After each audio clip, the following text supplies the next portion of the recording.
اللہ تعالیٰ کے ساتھ رہنا، اللہ تعالیٰ کے ساتھ کو محسوس کرنا کتنی بڑی سعادت ہے۔ جو شخص اللہ تعالیٰ کی معیت کو محسوس کرتا ہے، یعنی اس کے ساتھ رہنے کو، اس کی زندگی میں کیسے تبدیلی آتی ہے۔ میں ایک آیت آپ کے سامنے رکھنا چاہتی ہوں اور پھر تبدیلی کی بات کرنا چاہتی ہوں۔ رب العزت کا فرمان ہے، ما یکون من نجوا ثلاثۃ الا هو رابعهم۔ کسی مجمع میں 3 سرگوشی کرنے والوں میں چوتھا اللہ تعالیٰ ہوتا ہے، اور نہ 5 کا مگر وہ ان کا چھٹا ہوتا ہے، اور نہ اس سے کم اور نہ زیادہ مگر وہ ان کے ساتھ ہوتا ہے۔ ہوا معہم اینما کانوا، وہ ان کے ساتھ ہوتا ہے وہ جہاں بھی ہوں۔ پھر وہ قیامت کے دن انہیں ان کے اعمال کی خبر دے گا۔ یقیناً اللہ تعالی ہر چیز کو خوب جاننے والا ہے۔ ایک انسان کے دل کے اندر جب یہ یقین آتا ہے نا کہ میں اپنے اعمال کے لیے جواب دہ ہوں، تو وہ ذمہ دارانہ زندگی گزارتا ہے، اس کی زندگی میں تبدیلی آتی ہے۔ بات سمجھ کی ہے، جتنی کسی کو سمجھ آتی ہے اتنی بڑی تبدیلی انسان کے اندر آتی ہے۔ میں نبی صلی اللہ علیہ وسلم کی ایک مثال آپ کے سامنے رکھنا چاہتی ہوں۔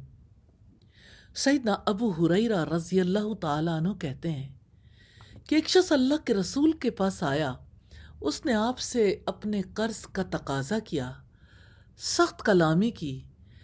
آپ کے اصحاب نے اس کو تنبیہ کرنا چاہا تو آپ نے فرمایا اس کو چھوڑ دو، کیونکہ حقدار کو بولنے کا حق ہے۔ یہ متفق علیہ روایت ہے۔ اس سے ہمیں پتہ چلتا ہے کہ کیسے ایک انسان کے اندر یہ احساس بیدار ہوتا ہے کہ وہ حقدار ہے، یہ اللہ تعالیٰ کی معیت کے احساس سے۔ یہ دنیا کا بہترین نمونہ ہے، ایک اہم اخلاقی اصول کو بتا رہا ہے۔ اسی سے اجتماعی زندگی خوشگوار گزرتی ہے کہ اگر آپ کے اوپر کسی شخص کا کوئی حق ہو، کسی کو آپ سے شکایت ہو جائے، کوئی آپ سے تلخ کلامی کر بیٹھے، اس کے برے رویے کی طرف نہ دیکھیے، اس کے حق کی طرف دیکھیے، کیونکہ اس حق کے بارے میں آپ جواب دیں، اس کا حق ادا کر دیں۔ اب سوال یہ پیدا ہوتا ہے، حقدار کو کس چیز کا حق ہے؟ شکایت کا حق ہے۔ جب کوئی شکایت کرے، آپ کیسے اپنے اوپر کنٹرول کریں؟ اللہ تعالیٰ کی معیت کے احساس سے کہ میرا رب مجھ سے کیا چاہتا ہے۔ حقدار تو شکایت کر سکتا ہے، اگر وہ نامناسب الفاظ میں پیش کرے تب بھی اسے غلط ثابت کرنے کی کوشش نہیں کرنی چاہیے۔ اس کی بجائے ساری توجہ اس طرف رکھنی چاہیے کہ میرے اوپر اس کا ایک حق ہے، مجھے چاہیے کہ میں اس کا حق ادا کر دوں۔ اتنی بڑی بات ہے، دنیا میں آج کتنے لوگوں کا حق مارا جاتا ہے کیونکہ لوگ اپنے آپ کو اکاؤنٹیبل نہیں سمجھتے، جواب دہ نہیں سمجھتے، وہ ذمہ دارانہ زندگی نہیں گزارنا چاہتے۔ وہ یہ چاہتے ہیں کہ ہماری زندگی پر ہمیں کمپلیٹ اختیار دے دیا جائے۔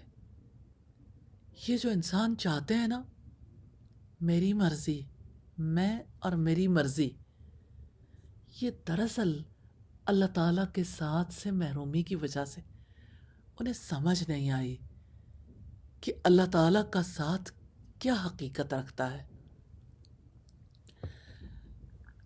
دیکھیں، ہماری عملی زندگی خراب ہوتی ہے اگر ہم اپنے آپ کو اکاؤنٹیبل نہ سمجھیں۔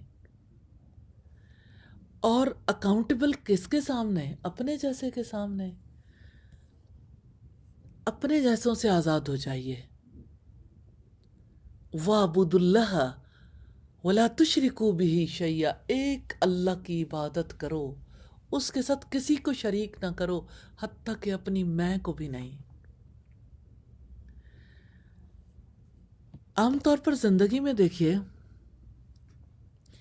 کبھی ایسا ہوتا ہے کہ کوئی شخص ہم سے بات کرتا ہے تو ایسی اشتعال دلانے والی زبان استعمال کرتا ہے، اگر ایسے موقع پر آپ بھی سخت کلامی کریں گے بات بڑھ جائے گی۔ اس لیے درست طریقہ یہ ہے کہ شکایت کو نظر انداز کر کے اصل معاملے کو ختم کرنے کی کوشش کی جائے۔ لیکن ختم کون کرے گا؟ جس کی میں بڑی ہے، جو انا پرست ہے، جو اپنی مرضی سے جینا چاہتا ہے، وہ تو کبھی معاملے کو ختم نہیں کرے گا۔ ایجیٹیشن، احتجاج، توڑ پھوڑ، گھر ٹوٹے، معاشرہ ٹوٹے، سب کچھ ٹوٹ جائے، پرواہ نہیں ہے، اس لیے کہ ایک ہی چیز بچانی ہے، انا۔ یاد رکھیے گا، اسی انا کو بچانے کے لیے ابلیس نے سجدہ نہیں کیا تھا اللہ تعالیٰ کے سامنے، اسی انا کو بچانے کے لیے وہ راندہ درگاہ ہو گیا، انا خیر من، میں اس سے بہتر ہوں۔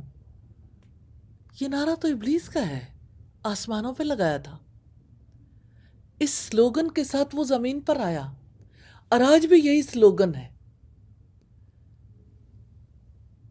عورت کہتی ہے میں مرد سے بہتر ہوں، مرد کہتا ہے میں عورت سے بہتر ہوں، ماں باپ کہتے ہیں اولاد سے بہتر ہے، اولاد کہتی ہے ہم آپ سے بہتر ہیں۔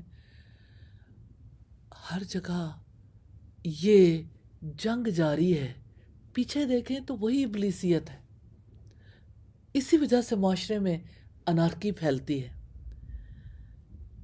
آپ اللہ تعالیٰ کو ساتھ محسوس کرنے والے کا مزاج دیکھیے، اس کا معاملہ جب کسی دوسرے شخص سے ہوتا ہے تو وہ دوسرے کے حصے کی غلطیوں کو نہیں دیکھتا، اس کا سارا دھیان اپنی کمی کی طرف جاتا ہے، اس کا مزاج مسئلہ ختم کرنے کا ہوتا ہے، اس کا مزاج الجھنے کا نہیں ہوتا۔ جو شخص، وہ مرد ہو یا عورت، کسی مسئلے کو ختم کرنا چاہے وہ اپنے آپ کو دیکھتا ہے، اسے اپنے آپ کو دیکھنا چاہیے، کیونکہ اپنی ذات اپنے اختیار میں ہے، دوسرے کی ذات آپ کے اختیار میں نہیں ہے۔ لیکن ہاں یہ یاد رکھیے گا، ہماری ذات پر جو اختیار ہے ہم جواب دہ ہیں، اللہ تعالیٰ کو اپنی زندگی کا حساب دینا ہے، اپنے رب کے ساتھ جئیں۔ جب آپ رب میں جینا سیکھ جائیں گے تو انشاءاللہ بہت برداشت آئے گی اور بہت معاملات سلجھانے کے قابل ہو جائیں گے۔